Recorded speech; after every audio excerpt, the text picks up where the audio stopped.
Hi Ishika, how are you? I'm doing so good, Rumi. How are you? I'm good, thank you. Well, thank you so much for agreeing to do this interview with me. It's such a pleasure having you here with me to discuss a little bit your journey with the CFA program. I know you don't have a finance background, and so the focus of today's conversation will be about pursuing a designation or pursuing the CFA program when you don't come from a finance background. Before we start, how about you tell us a little bit about who you are, where you work, what you do during your daytime? Sure. So I just, maybe it would be perfect if I just talk academically. Of course. So I did my +2 from science, as I previously discussed. And after that, I had a couple of friends who were interested in finance. But at the time, when I gave my +2, COVID hit. So I had a bunch of free time in my hand, and I was initially going for engineering. And here in India, we have this exam called JEE. Okay. So that is when you have to go for your IT or engineering studies. So I gave that and I got pretty decent. Actually, I got 86 percentile, which was really good to get inside a good college. But at the time, I did have some friends who introduced me to trading. So I used to do option trading at the time. I used to write options, and that is how I initially got introduced into the world of finance. And also my dad trades. Okay. So he did give me a lot of insights upon what even investing is, because I had at the time, I did not even know what debt meant, zero knowledge. And as I got into trading, I got that base for finance. And then I decided that, upon a lot of consulting with my friends as well, who were already doing CFA at the time, they suggested that if I want to step into finance, that is the to-go course, nothing better than that. That is how I actually I discovered CFA. I did not do it myself, and that is how I took up my graduation studies, not in engineering, but something that would make me eligible for the CFA exam. So during my +2 was when I actually decided I wanted to go with it. And at the time, actually, the eligibility was you had to finish your graduation in order to give the exam. Right now, it's I think second year, or you had to have the work experience, I suppose. So I felt that during the graduation also, I had to build somewhat of a base for CFA. That is when I took up FMVA studies. I feel I took that in second year of my graduation, finished that in 1.5 years. Okay. I passed that. And then after the graduation is when I got placed at Northern Trust. So that was the biggest challenge, because that time I had to gauge my studies with the job, which thankfully I was able to do. I feel that's pretty much where I define myself.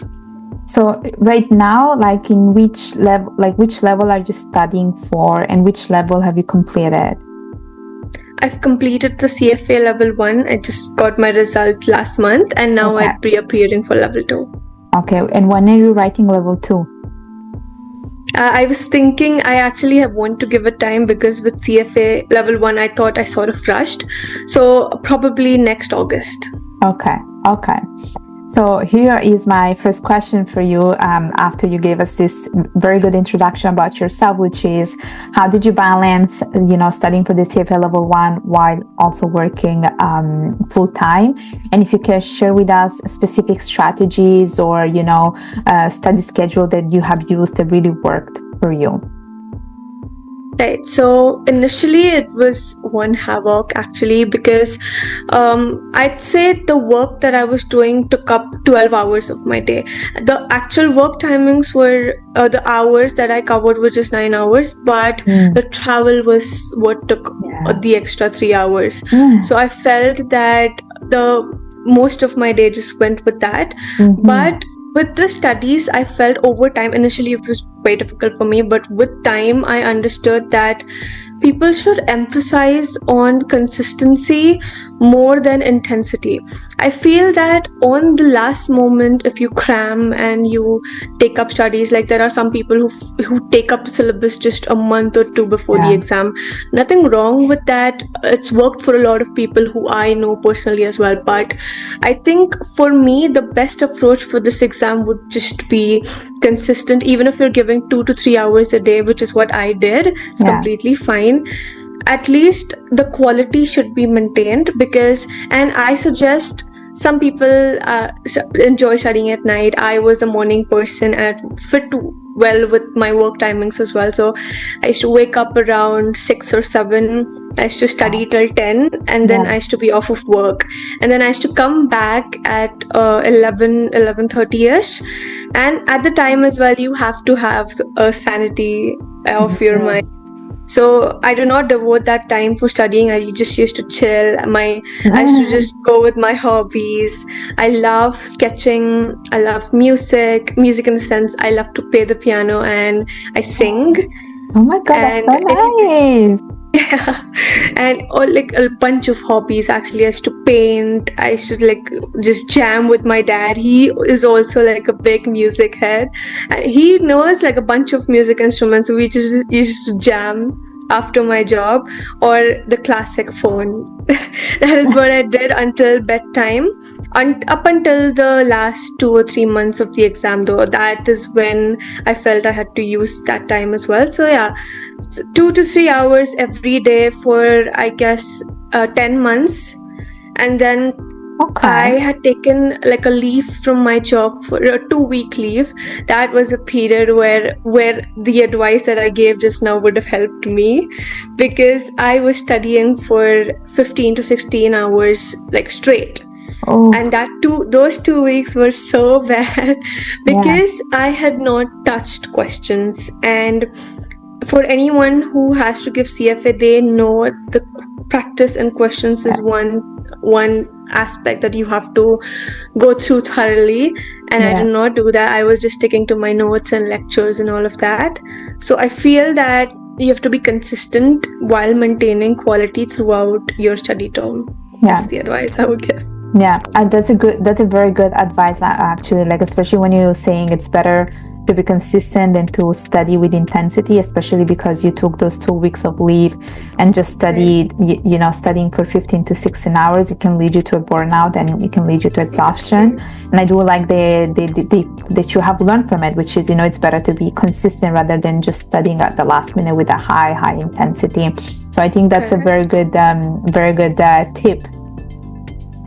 So my next question for you is, with your background, which is not, of course, in finance, did you feel like you had to, how did you adjust yourself to the new financial, to this world that is basically new to you, even though, you had the help from your dad and so forth? And if there were any particular topics that you felt like, oh my gosh, this is so hard, these were like particularly challenging, and how did you, overcome these challenges?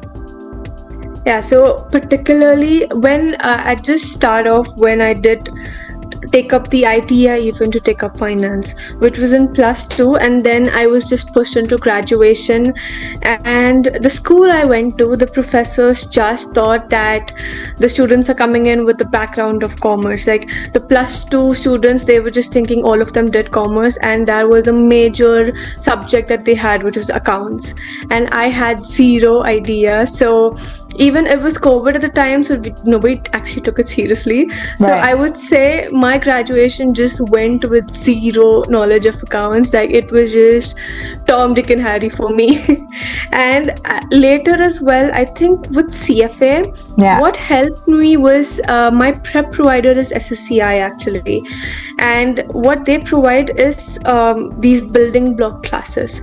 So those classes are specifically designed for people being mindful of who are not entering into the CFA course without a finance background. Even for people who, there are many times that they do engineering and then they jump into CFA.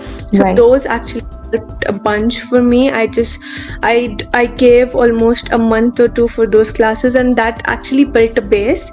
And for subjects where I'd say I had difficulty, was one of them was FRA, because it has a lot of the concepts that the commerce people or people doing CA would relate to, but I coming into zero knowledge, I faced difficulty with that, but I felt I was able to cope, because once you get a hang of it, the initial chapters do build a very good base for what comes later. Suppose if you do the initial chapters, inventory, cash flow statements, all of that becomes completely like handy for you, sort of muscle memory almost, because you also practice the questions. And I wouldn't say all subjects were a disadvantage. One advantage that I had was coming from science. I had a very good hand with cons.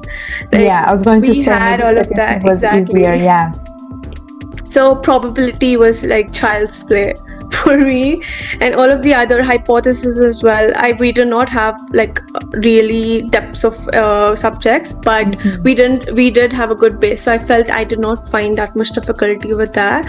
But the other subjects, corporate assures, FSA, I had to spend some time with it. But I did not feel that having a non-finance background was that much of a hindrance in my prep. So I felt I was able to push through. I feel like it's almost like you're doing a new bachelor degree, like when you're studying, like when you are doing, a new program that it's not your background, it's like you are taking another degree at the end of the day. You're learning everything from scratch. Because I also know a lot of people that come from engineering background and then they pursue the CFA designation. And from what I remember, I think the CFA designation the actual program does not need you to come from a finance background. Like I know so many people coming from different backgrounds. So that's why it's like open to everyone, which is the good thing. And I wanted to ask you if you could mention one more time the name of the course that you have used, where you were basically like taking these classes. What was it? Right, it's SSCI, and the professor is Sanjay Saraf. He's pretty famous in India, actually. Yes, I know. He has a YouTube channel and he gives lectures there. Yes, I watched a couple of his lectures. Yes. Did you use any other approved providers, or was he the only one that you have used? Actually, he was the one that my friend who suggested CFA was using. And one extremely good factor about his classes is, first of all, he does not sit with a book when he's teaching. Like, it's literally all in his head. It's actually amazing when you think about it. And what he does is he'll take a topic, he'll actually deviate from the topic sometimes and go into other finance areas that he'd think would be beneficial for the students. And when he's explained the topic very well and did the questions, he dictates the notes. So I would say 90% of my CFA journey, I have just used the notes that were provided by him. Now actually he just provides it in PDF format, but I feel that when I noted them down personally, whatever concepts that I learned differently from his class, I noted it down immediately. And he also did questions in the class at the same time. So whenever I had anything to learn from those questions, I maintained a separate book, and that was around those books, if I say cumulated, is like 9 to 10 400 pages books of notes that I wrote myself.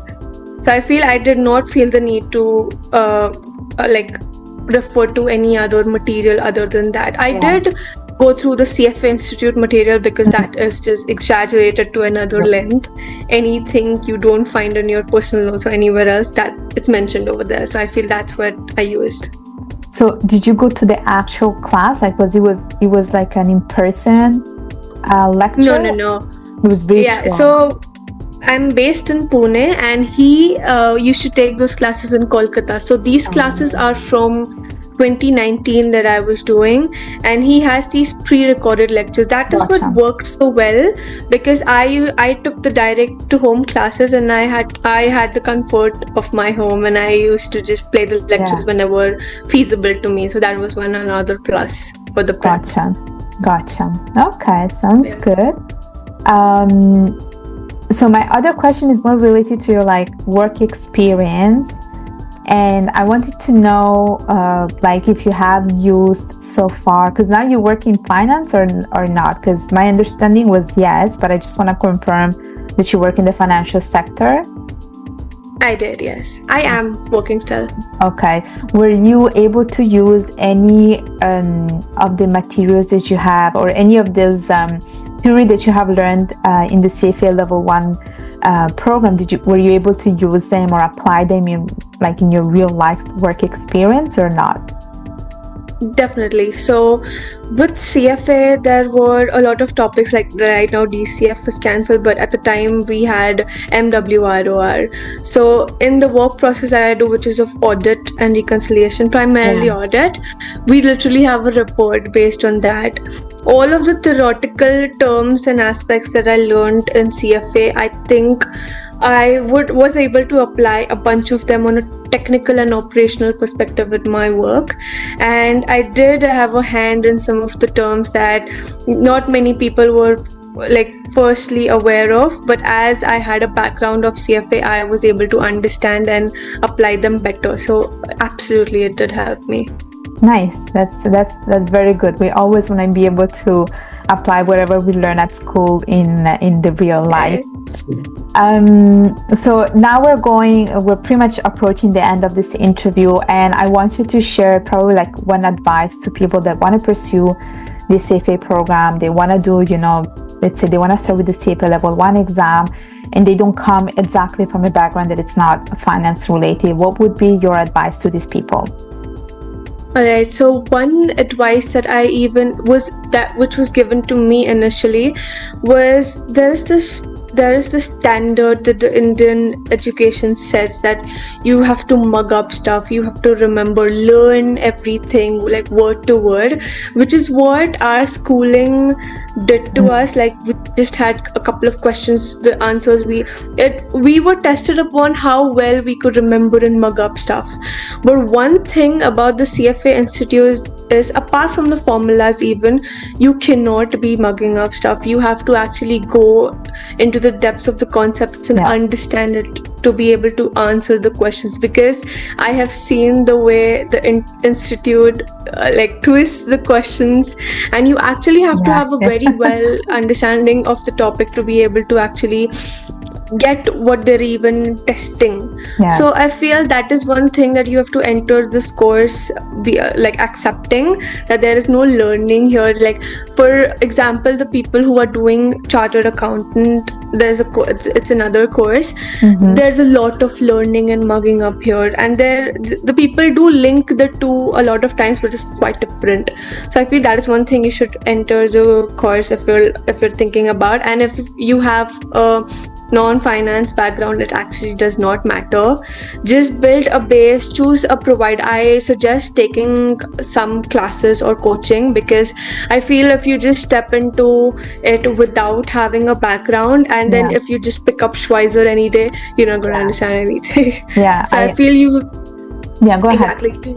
You have to have a good base for all of that. And I suggest my provider for anyone who's Indian and would want to have a provider who would cover the basics as well. My SSCI was pretty good, so I think you could go with that. And the advice that I gave initially, it's the consistency.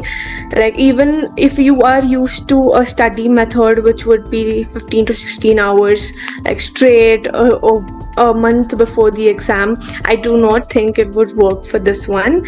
As much time you spend with the topic, that is when you ingrain stuff. That is when you don't even have to remember the formulas. There are some that I studied a year or 10 months ago, and I haven't looked upon it since, and I still remember, because the practice and the questions and the time that I spent with it did that to me.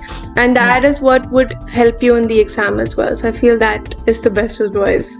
Yeah, that's a pretty good advice too, and I think you have given us, valuable information. You inspired everyone who has not pursued the CFA designation, who come from a background that is not necessarily finance, that they can still be able to do it, and you are an example of that. So this leads Thank you. this leads the end of our interview. But before I let you go, I do have 5 rapid fire questions for you. And right. I don't want you to elaborate. I don't want you to think too much. Whatever comes to your mind, just go ahead and say it. Okay? Absolutely. So here's my first question for you, which is, what's the last show that you have binge watched? The Office. Like 9 times now. The second question is, would you rather live in a world where it's always summer or always winter? Always summer. I am a sinus girl. I cannot take cold. Even now I'm under the weather. So it's summer. Third question, your favorite go-to song? Oh, Professional by The Weeknd. Oh, okay. Are you more of a coffee person, tea person, or I guess I can say chai? Actually, none, because I have like some digestive issues. I get bowel problems from both. So I'm a green tea person, or of any flavored tea, that's my go. Okay, sounds good. And the last question is, best advice you have ever received. It doesn't have to be necessarily related to the CFA. Anything. Could be life advice, anything. Okay, so it was actually from a friend. So it's a quote actually that changed my life. Like, the magic you are looking for is in the work that you're avoiding. Oh, I love that. I love the quotation. I love that too. It's actually, I'm not even kidding, it is my wallpaper. I'll show it to you. Just a second. So it's so funny that you mentioned this, because I have something similar on my wallpaper, which says, the cave you fear to enter holds the treasure that you seek. It's actually the same thing. It's the same meaning, I think, exactly. you know? So, beautiful. Yeah, it's so pretty.